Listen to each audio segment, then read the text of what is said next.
Hey, thanks everybody. Thank you, Nicole. So 2 days ago, there was an editorial in The Lancet, which is not really like a progressive beacon, that laid it out really clearly. It said, the fact is, if the Supreme Court confirms its decision, women will die. The justices who vote to strike down Roe will not succeed in abortion. They will only succeed in ending safe abortion. Alito and his supporters will have women's blood on their hands. So, there's some things we can do. The first thing is vote. I'm not going to tell you who to vote for. This is not partisan, but I will tell you who to vote against. Mitch McConnell has already said that he will not commit to another Supreme Court nomination hearing in 2023 if Republicans gain control of the Senate. If we get a Republican governor in Pennsylvania and keep a Republican legislature, there will be a law passed in Pennsylvania post-Roe making abortion illegal. You can count on it. Republicans in the Senate are already talking about making abortion illegal, despite spending the last 50 years saying it was really about states' rights. And so we can't let people who want the government intruding in women's uteruses and people's uteruses in power. We just can't. But voting is the bare minimum of what we can do. If you don't vote, you got to vote, but there's so much more. The first thing we got to do is we got to hold our elected officials accountable. Don't let any politician promise you they have your back in November and ignore you in December.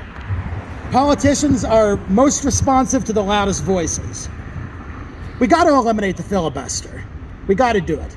Because right now the problem could be solved if Kyrsten Sinema and Joe Manchin didn't think 10 Republicans had to agree that women have the right to abortion. But they do. So until we get rid of them, we got to eliminate the filibuster. The current Supreme Court. The Supreme Court is illegitimate right now because McConnell changes the rules every time he gets for one reason: to shut down minorities and to preserve white power.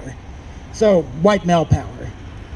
So it's also important as an activist to avoid language about acceptable abortions. There are lots of tragic backstories on abortion, but no person needs a tragic backstory to get an abortion. There is no such thing as good abortions and bad abortions. No person, no woman, no trans male, no non-binary person owes any person an explanation for what they choose to do with their body. Women's choices do not require justification. We have to make sure we include allies, because this is about abortion, but as Nicole said, it's so much more too. First of all, we talk about women's rights. Transgender and non-binary people can also get pregnant. So we need to make sure that we include everyone who has a uterus in this conversation. But let's be real. Alito's argument is partly about abortion, but it's about a lot more than that. Because Alito's argument is the front door to criminalizing non-heterosexual sex of all kinds. It's the front door to reversing marriage equality. It's the front door to reversing the right to interracial marriage. It's the front door to reversing access to birth control, and on and on and on. So lots of groups have a stake here, and we need to make sure we include all of them. And then, the religious right loves to act like they are the voice of God. But there's a lot of liberal and progressive religious groups that are on the right side of this. Bring them in, listen to their voices.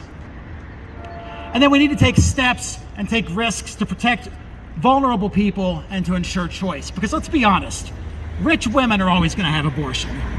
Congressmen's mistresses are always going to have abortion.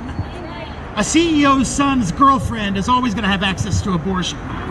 But the people who aren't going to have access to abortion are poor women, women of color, trans people, non-binary people, and anybody who doesn't have the luxury to get in a car and drive 12 hours to another state and take 3 days off work. This is about women's rights, but it's about so much more. It's about economic justice. It's about racial justice. It just goes on and on and on. If you have daughters, if you have granddaughters, talk to them proactively about what to do if they find themselves facing a crisis pregnancy. Nieces. And nieces, thank you. Had a conversation a couple weeks ago with my two daughters that honestly I never imagined having, which is, what do you do if you face a crisis pregnancy and you can't get a legal abortion?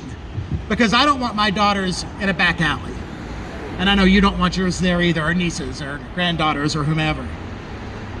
So donate to an organization that helps to make abortion financially accessible.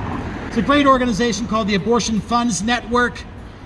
They collaborate with lots of different organizations that help to donate money for the cause of abortions for people who can't afford them.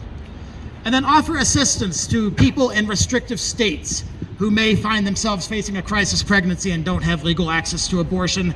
We're going to need a 21st century underground railroad to get women and other people who need abortions to safe places to have them. If you have the means to do it, by God, stand up and do it. We got to fight. You know, I was born in 1973 and was raised by a mother who always raised me to believe that abortion is a woman's right. A woman has a right to choose. I never imagined at 49 I would be having to talk to my daughters about this, but here we are. Let's fight like hell.